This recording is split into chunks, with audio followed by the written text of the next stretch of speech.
tirou nosso chão e é sobre isso que nós vamos falar aqui hoje. Tirou o nosso chão, que foi o diagnóstico do carcinoma mamário invasivo da minha esposa Kelly. Fomos surpreendidos por um diagnóstico e, na verdade, a gente sabe que Deus ele está no controle de todas as coisas. Deus ele está no controle de tudo. Mas houve um erro médico. Minha esposa fazia o acompanhamento porque a Bia estava amamentando. Então, a pastora Kelly fazia o acompanhamento com a ginecologista. E conta como que você descobriu, meu amor. Foi num dia em que ele chegou do serviço da igreja, né? E aquele dia eu falei, vou aproveitar que você chegou mais cedo, vou tomar um banho mais demorado e você cuida da Bia, né? O Benjamin estava dormindo. E a Bia já tinha uns dias já que ela não estava mais querendo pegar uma das mamas. E ela sempre pegou os dois peitos muito bem, eu tinha muito leite. E ela estava já não querendo pegar mais a mama em que deu o câncer. E eu achei estranho, mas eu falei, tem às vezes criança que escolhe, né?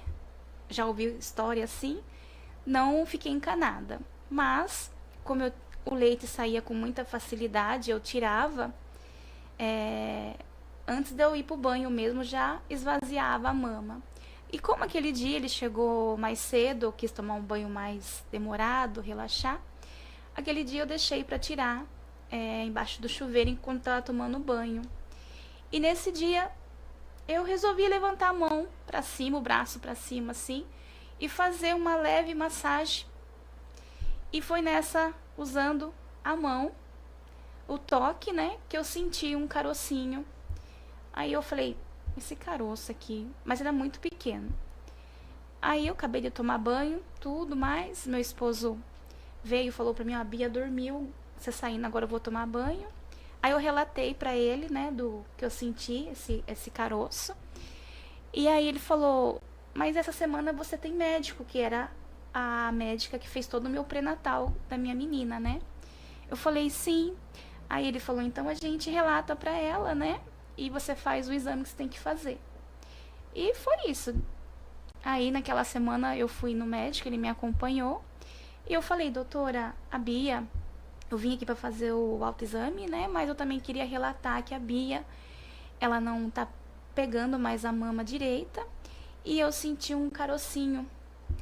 Ela falou assim, antes dela examinar, ela falou assim, com certeza é um duco mamário que entupiu aí. Ela parou de pegar, aconteceu isso. Mas eu vou te examinar. Aí ela me examinou, ela falou assim, é bem difícil de sentir, é muito pequenininho, né? Eu falei, sim. Aí ela falou assim, eu vou pedir pra você fazer uso óleo de prímula. E vai estimular esse caroço a desentupir e vai ficar normal. Eu falei, beleza. Isso foi em novembro de 2019, né, amor? Isso, né? Aí, em dezembro, a gente viajou para ver minha família. E quando nós retornamos, de lá, eu senti que o caroço tinha aumentado um pouco. Aí eu marquei novamente consulta com ela. Eu consegui, para a primeira semana de fevereiro, a consulta com ela. E falei para ela, olha, não... o caroço não diminuiu. Pelo contrário, eu percebi até que aumentou um pouco, né? Ela falou assim, mas você tá fazendo uso? Eu falei, tô, do óleo. Eu falei, tô. Aí foi quando ela falou assim, então vamos fazer uma ultrassom da mama, que na ultrassom a gente já tem um diagnóstico. Eu falei, beleza. Eu saí de lá, já fui fazer aquela ultrassom. E aí não demorou pra vir já o resultado, eu voltei nela no mesmo mês de fevereiro. Final de fevereiro eu voltei. Aí ela falou, Kelly, olha, não se preocupa não, que deu um cisto mamário muito pequeno, pelo tamanho que deu, algo assim que não precisa se preocupar, tá bom? Aí o meu esposo até falou assim pra ela, então ela não precisa ficar encanada, desencanar? Ela falou assim. E eu fiquei desencanada. Aí nós focou na inauguração da igreja, que tava já pra acontecer, nós estávamos na correria, que ia ser em março, nós já estávamos já divulgando. Então, eu desencanei um pouco do daquele caroço que eu sentia, né? Só que daí eu percebi que tava aumentando e aí foi, eu não sentia dores até então, mas teve um dia que eu tava assim deitada e eu senti uma dor, até relatei pra ele, né? Ele falou assim: "Mas não doía antes?" Eu falei: "Não". Aí ele falou assim: "Ah, se você quiser então voltar, a gente volta nela". Aí eu voltei, falei pra ela, falei assim: "Olha, pra você ficar em paz, vamos pedir uma pulsão então". Aí ela explicou como que ia ser a pulsão da mama, que ia extrair o líquido que estava nesse caroço e ia ficar tudo bem. E eu ia ficar mais tranquila. E a gente fez isso. Nós saímos de lá e fomos procurar uma clínica. E a gente marcou pro começo, naquele mês mesmo, né, amor? Foi, né? Mas o que aconteceu? Veio a pandemia, o lockdown. E fechou tudo aqui em Campo Grande. E aí, com o fechamento das coisas, e na época as informações sobre o vírus era muita coisa, assim, ao mesmo tempo. A gente tinha medo se a gente saía para fora, se ficava em casa, né? Com todas as informações que a mídia trazia. Eu achei melhor ficar em casa e desencanei de querer fazer logo esse autoexame, né? Essa pulsão.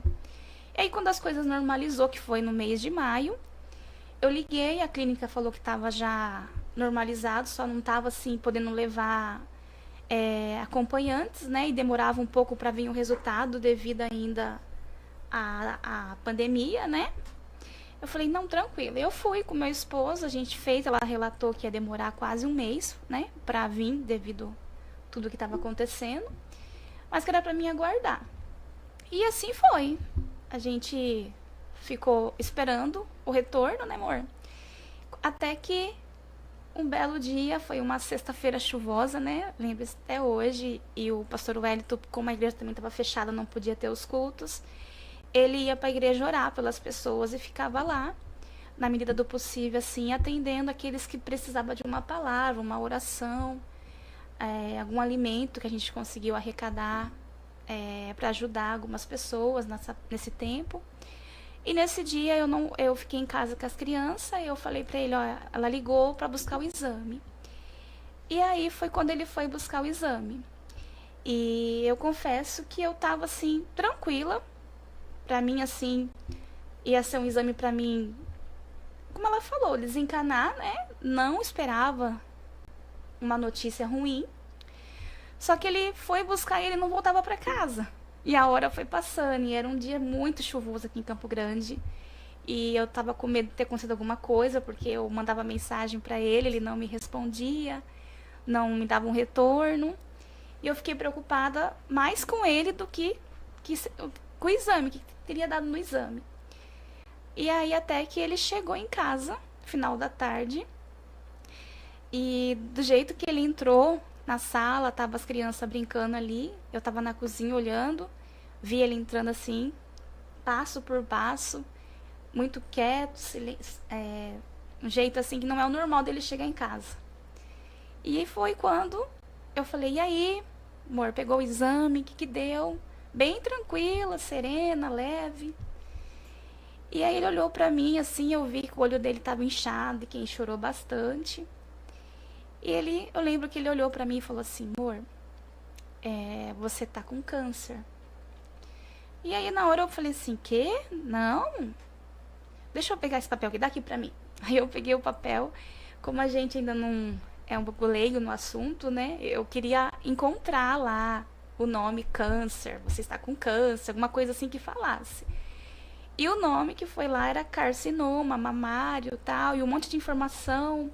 Eu falei, isso aqui se resume em câncer? Falei pra ele. Ele falou assim, aí olhou pra mim e falou assim, olha pra mim. Aí eu olhei igual a gente tá aqui. Ele falou assim pra mim, mas você já venceu esse gigante.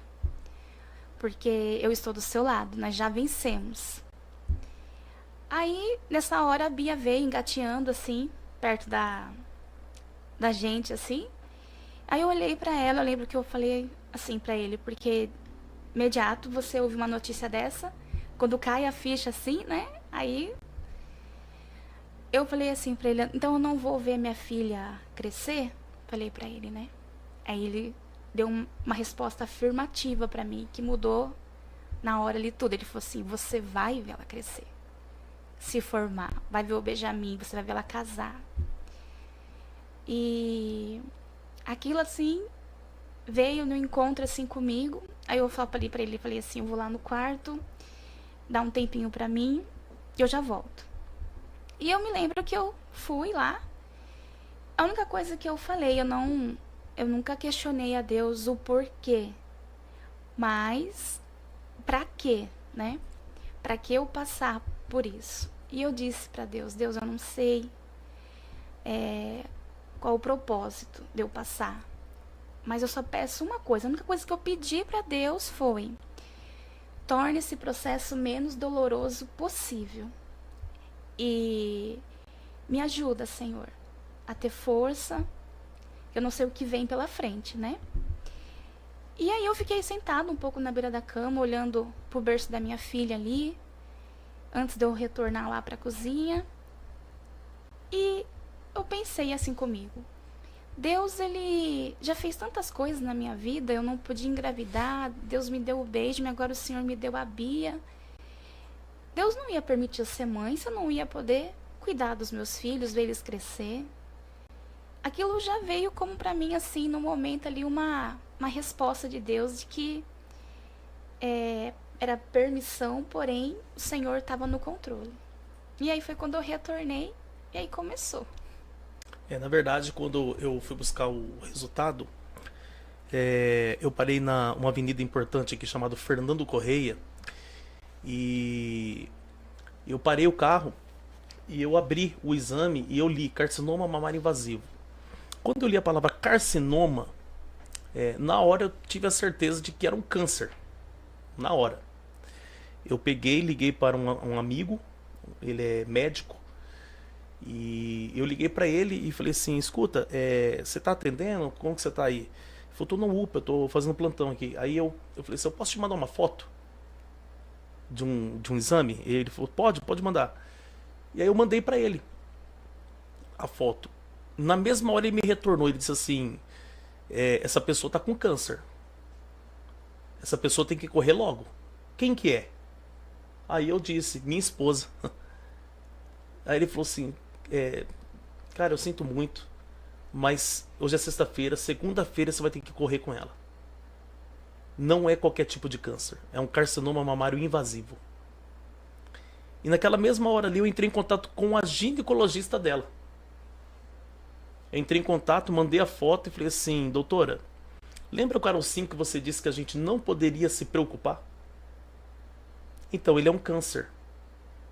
E agora? Aí ela disse, meu Deus, vem aqui no meu consultório, eu vou passar o encaminhamento para o Hospital do Câncer. Na segunda-feira. Na segunda-feira. E para chegar em casa e dar notícia para ela?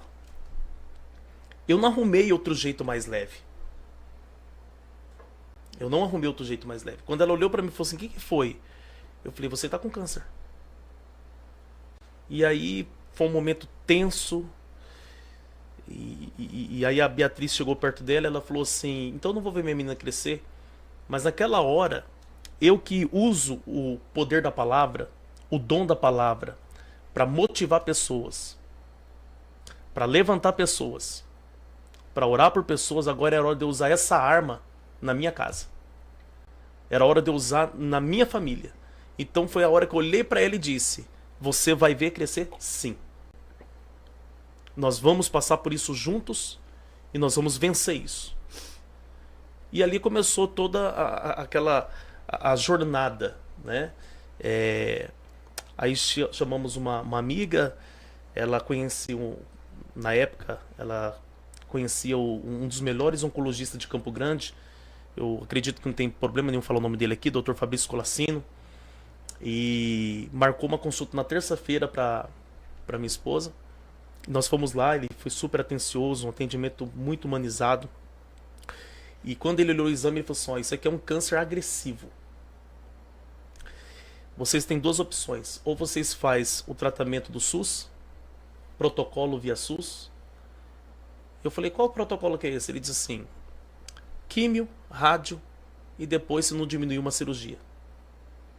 Ou você faz o outro protocolo. Eu falei, qual é o outro protocolo? Vamos para a mesa de cirurgia agora. Cirurgia agora. Eu lembro até que ele falou, Wellington, porque tempo é vida para sua esposa. E essa palavra mexeu muito comigo. Tempo é vida para sua esposa. E naquela hora ali eu falei assim, como é que vai funcionar essa cirurgia agora? Ele falou assim, é particular. Eu falei assim, então vamos marcar agora. Não tinha emprego, não tinha dinheiro, não tinha nada. Eu só falei assim, vamos fazer agora. Aí ele disse, sobe no hospital da Cacemes, nós subimos pro hospital Cacemes, já começou a fazer os exames nela para operar e passou pela cirurgia na segunda-feira. Removeu 250 gramas de carcinoma e esvaziou um lado da axila dela, esvaziou praticamente todos os linfonodos, porque já estavam todos contaminados pelo câncer. Enfim, foi um processo difícil. Aí ele disse, agora vocês têm que fazer a quimioterapia. Então vocês têm que entrar via SUS. Fomos entrar, levei o papel, aí a moça disse pra mim assim, ó, vai demorar, viu? Vai demorar, porque não é assim não. Estamos na pandemia, tá tudo mais demorado. E isso foi, nós levou o papel numa terça-feira. Foi. Na quarta-feira já ligaram pra ela ir tomar quimioterapia. Aí, Já como eu tinha feito a cirurgia... tinha o tempo da recuperação dos 30 dias, estava com dreno. E aí começou o processo da quimioterapia, uma quimioterapia muito forte. Caiu os cabelos da minha esposa com uma semana, praticamente, né, amor? Foi caindo, até eu resolver tirar tudo, raspar. E quando foi que você decidiu raspar de vez? Eu tava, assim, ficando um pouco irritada em casa, com os meus cabelos caindo pela casa. Isso me irritava, mas eu tinha um pouco de receio de tirar, de raspar, porque eu tinha medo do Benjamin estranhar. A Bia ainda era bebê, né, então... Mas o Benjamin eu tinha medo dele estranhar, sei lá. E aí, devido a esse receio, aí eu fiquei adiando, né? Mas até que um dia eu acordei disposta e eu aproveitei que ele não estava em casa, tava essa pessoa que me ajudava ali. Falei pra ela, quero raspar a cabeça. Ela, quer? Eu falei, quero. Ela falou assim, eu vou arrumar então a maquininha e vamos fazer isso. E foi. E aí eu falei, eu só vou me maquiar pra que a aparência assim não me assuste muito, assim, não assuste o Benjamin, né? Que eu não sei como que vai ser a reação dele. E foi isso, ela raspou na época, até a gente gravou, né? Eu tava super tranquila, a minha preocupação não era nem tanto perder o cabelo, mas era a reação do meu filho, assim. Naquele momento era essa a minha preocupação. E eu fiz isso. Aí eu sei que quando eu terminei, eu já tava já me maquiada, tudo, né? Ela chamou o Benjamin, ele veio, ele olhou pra mim assim, eu lembro que eu sentei ele perto de mim, e ele falou assim, mamãe, a minha princesa careca, ele falou. Ele conseguiu ver beleza em mim, me chamando de princesa. Aí aquilo pra mim foi assim, o que precisava pra... Eu falei, por que eu demorei tanto? Porque eu tava já... passando os dias irritada de ver fio de cabelo pela casa, no meu travesseiro, aquelas falhas e eu relutando, né? E eu fiz isso. E aí fiquei super tranquila. Quando meu amor chegou em casa, já tinha mandado o vídeo pra ele. Não sei se foi no mesmo dia ou naquela semana, ele também pegou. Ele chegou da igreja e naquela época ele entrava pelo fundo, tirava as coisas, a roupa ali pra depois entrar, né? Eu tava então não vi ele entrando, tava no quarto cuidando das roupas das crianças, até que ele foi já direto pro banheiro já, que ele nem tinha contato com a gente, né? Porque a imunidade minha ficava baixa, né? E aí a hora que ele veio no quarto, ele já veio com a cabeça toda raspada. Era uma época que ele tava bem vaidoso com o cabelo dele, cuidando. E ele raspou toda a cabeça. E passou todo esse processo comigo aí também. Careca aí. E fiquei careca até hoje.